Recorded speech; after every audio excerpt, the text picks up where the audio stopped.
दोस्तों, मोहाली में ऑस्ट्रेलिया के खिलाफ खेले गए पहले वनडे मुकाबले में भारतीय टीम के गेंदबाजों के बाद बल्लेबाजों को आया तूफान, जहां पर टीम इंडिया के तेज गेंदबाज मोहम्मद शमी ने कातिलाना गेंदबाजी करते हुए कंगारू बल्लेबाजों के उड़ाकर रख दी परकच्चे और पहले वनडे मुकाबले में 5 विकेट लेकर ऑस्ट्रेलिया को दिखा दी उनकी असली औकात। तो वही दोस्तों, लक्ष्य का बचाव करते हुए टीम इंडिया के बल्लेबाज सूर्य कुमार यादव और केएल राहुल ने आतिशी पारी खेली और अंतिम के ओवरों में ताबड़तोड़ अंदाज में बल्लेबाजी करते हुए नामुमकिन को मुमकिन करते हुए कंगारू के जबड़े से जीत को छीनकर दे दी उन्हें क्रिकेट इतिहास की सबसे शर्मनाक हार। नमस्कार दोस्तों, स्वागत है आपके अपने पसंदीदा क्रिकेट चैनल क्रिक अबोबो में। दोस्तों, इस वीडियो में हम आपको भारत और ऑस्ट्रेलिया के बीच मोहाली के आईएस बिंद्रा क्रिकेट स्टेडियम में खेले गए पहले वनडे मुकाबले की पूरी रोमांचक हाईलाइट आपके सामने परोसने वाले हैं। लेकिन दोस्तों, वीडियो में आगे बढ़ने से पहले आपको क्या लगता है कि जसप्रीत बुमराह और मोहम्मद शमी में से कौन टीम इंडिया का सबसे खतरनाक गेंदबाज है? अपनी कीमती राय कमेंट सेक्शन में जरूर बताएं। वीडियो पसंद आए तो इसे लाइक करिए और चैनल को अभी के अभी सब्सक्राइब जरूर कर दीजिए।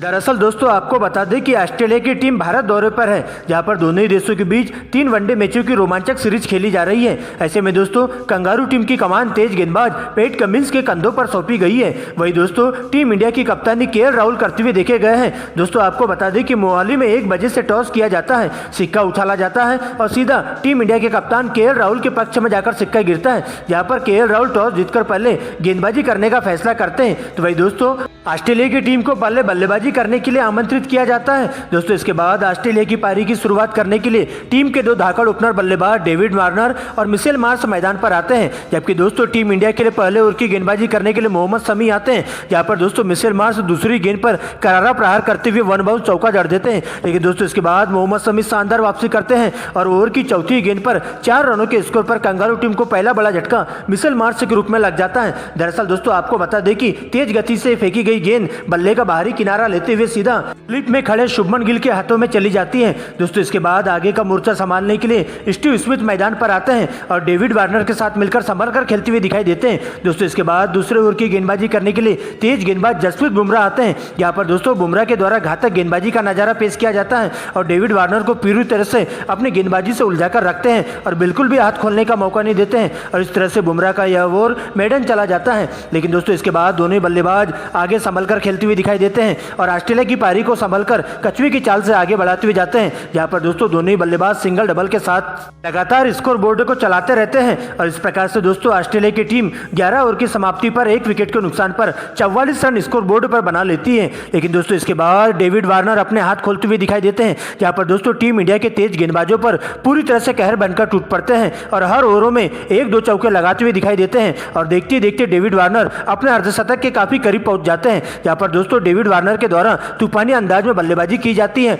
और मात्र 52 गेंदों में ही अपना अर्धशतक पूरा कर लेते हैं। वही दोस्तों, दूसरे छोर से स्टीव स्मिथ भी डेविड वार्नर का बखूबी साथ देते हुए चलते हैं और ऑस्ट्रेलिया की पारी को लगातार आगे बढ़ाने का काम करते जाते हैं। लेकिन दोस्तों, इसी बीच 19वें ओवर की गेंदबाजी करने के लिए सर जडेजा की एंट्री होती है और आते ही कंगारू टीम पर पूरी तरह से काल बनकर टूट पड़ते हैं, जहां पर दोस्तों 19वें ओवर की दूसरी गेंद पर 98 के स्कोर को ऑस्ट्रेलिया की टीम को दूसरा बड़ा झटका डेविड वार्नर के रूप में लग जाता है। दरअसल दोस्तों, डेविड वार्नर बड़ा शॉट मारने के चक्कर में सीमा रेखा के पास शुभमन गिल के हाथों कैच आउट हो जाते हैं और 53 गेंदों में 52 रन बनाकर पवेलियन का रास्ता नाप लेते हैं, जहां पर दोस्तों डेविड वार्नर के बल्ले से 6 चौके और 2 गगनचुंबी छक्के देखने को मिलते हैं। लेकिन दोस्तों, इसके बाद नए बल्लेबाज क्रीज पर आते हैं मार्नस लबुशेन और स्टीव स्मिथ के साथ मिलकर दोनों ही बल्लेबाज लगातार अपने ही अंदाज में बल्लेबाजी करते हुए देखे जाते हैं, यहाँ पर दोस्तों लगातार स्ट्राइक रोटेट करते हुए अच्छी गेंदों को छोड़ते हुए खराब गेंदों पर बड़ा शॉट मारना चालू कर देते हैं और देखते ही देखते टीम के स्कोर को 100 रनों के पार पहुंचा देते हैं। लेकिन दोस्तों, इसी बीच एक बार फिर से टीम इंडिया के तेज गेंदबाज मोहम्मद शमी की एंट्री होती है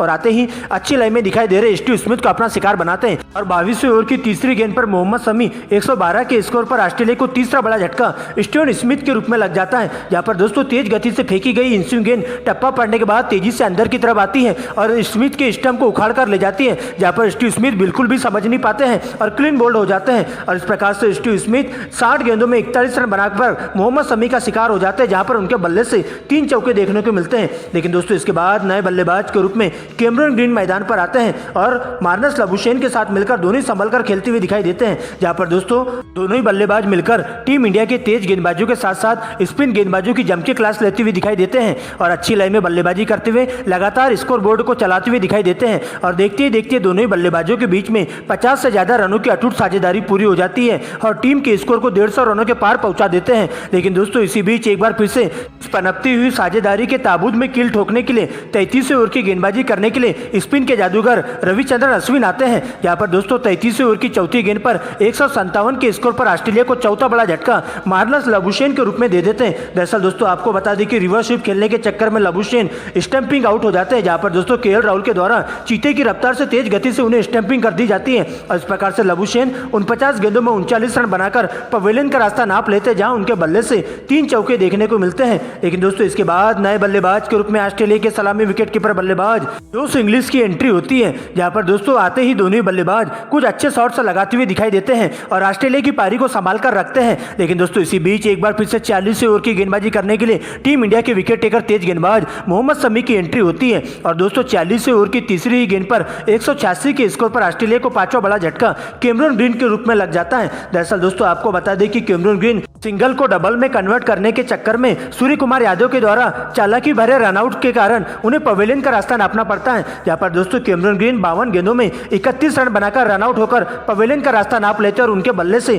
3 करारे चौके देखने को मिलते हैं। लेकिन दोस्तों इसके बाद क्रीज पर नए बल्लेबाज के रूप में मार्क स्टोइनिस की एंट्री होती है, जहां पर दोस्तों आते ही जोश इंग्लिश के साथ मिलकर धुआंधार अंदाज में बल्लेबाजी करते हैं और अपने ही अंदाज में बल्लेबाजी करते हुए चौके का उम्र छक्के ज्यादा मारना शुरू कर देते हैं, जहां पर दोस्तों टीम इंडिया के तेज गेंदबाजों के साथ साथ स्पिन गेंदबाजों पर पूरी तरह से हावी हो जाते हैं। लेकिन इसी बीच एक बार फिर से 47वें ओवर में तेज गेंदबाज मोहम्मद शमी का कोहराम देखने को मिलता है, जहां पर दोस्तों 248 के स्कोर पर ऑस्ट्रेलिया को छठवां बड़ा झटका स्टोइनिस के रूप में लग जाता है। दरअसल दोस्तों आपको बता दें कि तेज गति से फेंकी गई यार्कर गेंद स्टोइनिस के स्टंप को उखाड़कर ले जाती है और इस प्रकार से स्टोइनिस 21 गेंदों में 29 रन बनाकर क्लीन बोल्ड हो जाते हैं, जहां पर उनके बल्ले से 5 चौके देखने को मिलते हैं। तो भाई दोस्तों इसके बाद इसके कुछ ही देर बाद 49वें ओवर की दूसरी गेंद पर मैथ्यू शॉर्ट भी जसप्रीत बुमराह का शिकार बनते हैं और 254 के स्कोर पर मैथ्यू शॉर्ट के रूप में 8वां बड़ा झटका कंगारू टीम को लग जाता है। लेकिन दोस्तों इसके बाद ऑस्ट्रेलिया की टीम पूरी तरह से लड़खड़ा जाती है और एक के बाद एक ताश के पत्तों की तरह ढहती हुई चली जाती है, जहां पर दोस्तों सबसे पहले जोश इंग्लिश 45 रन बनाकर श्रेयस अय्यर के हाथों कैच आउट होकर बुमराह का शिकार बन जाते हैं। लेकिन दोस्तों इसके बाद मोहम्मद शमी कातिलाना गेंदबाजी करते हुए दिखाई देते हैं और बाकी के बल्लेबाजों को पूरी तरह से धराशायी कर देते हैं,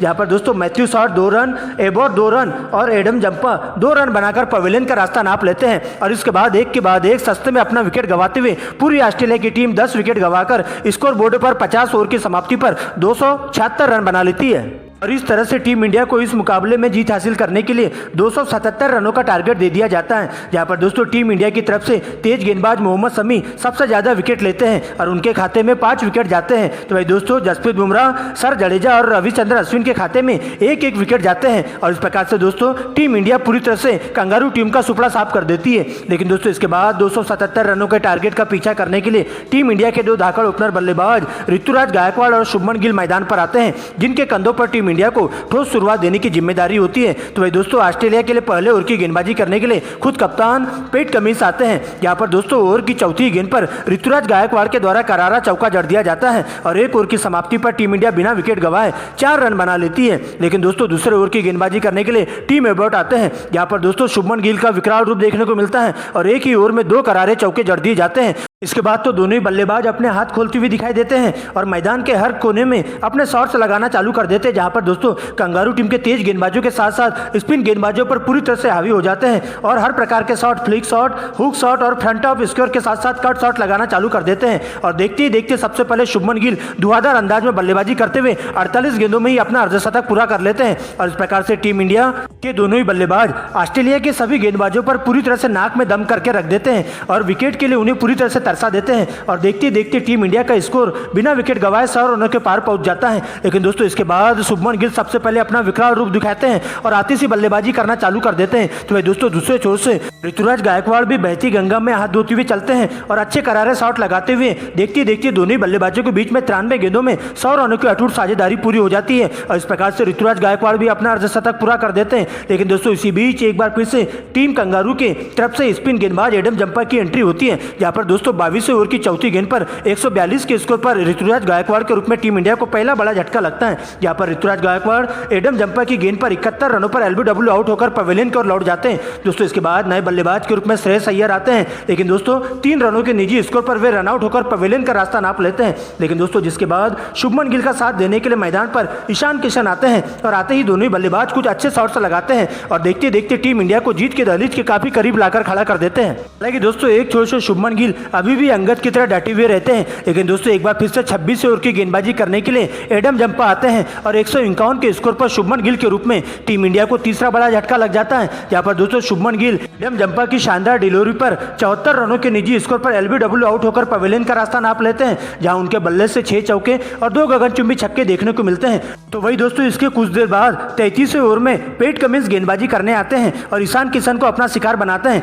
जहां पर दोस्तों ईशान किशन 18 रन बनाकर जोस इंग्लिश के हाथों कैच आउट होकर पवेलियन का रास्ता नाप लेते हैं। दोस्तों इसके बाद कप्तान केएल राहुल का साथ देने के लिए मिस्टर 360 डिग्री के नाम से मशहूर सूर्या भाऊ आते हैं और आते ही दोनों बल्लेबाज धुआंधार अंदाज में बल्लेबाजी करना चालू कर देते हैं और कंगारू टीम के तेज गेंदबाजों के साथ साथ स्पिन गेंदबाजों की पूरी तरह से हवा टाइट करके रख देते हैं, जहां पर दोस्तों सूर्या के द्वारा आतिशी बल्लेबाजी की जाती है और देखते देखते चौके छक्कों की झड़ी लगा देते हैं और बॉल देखो और बॉल पेलो नियम अपनाते हुए टीम इंडिया को जीत के काफी करीब पहुंचा देते हैं। लेकिन दोस्तों इसके बाद सूर्या भी 50 रन बनाकर एबॉर्ड का शिकार हो जाते हैं, जिसके बाद राहुल का साथ देने के लिए जडेजा मैदान पर आते हैं और सबसे पहले राहुल चौका लगाकर अपना 50 पूरा करते हैं। लेकिन दोस्तों इसके बाद राहुल के द्वारा तूफानी बल्लेबाजी की जाती है, जहां दोस्तों केएल राहुल 49वें ओवर की चौथी गेंद पर विनिंग शॉट के रूप में छक्का लगा देते हैं और इस प्रकार से दोस्तों ऑस्ट्रेलिया की टीम को 5 विकेट से राउंड देते हैं और 3 वनडे मैचों की सीरीज में 1-0 की अजय बढ़त बना लेती है।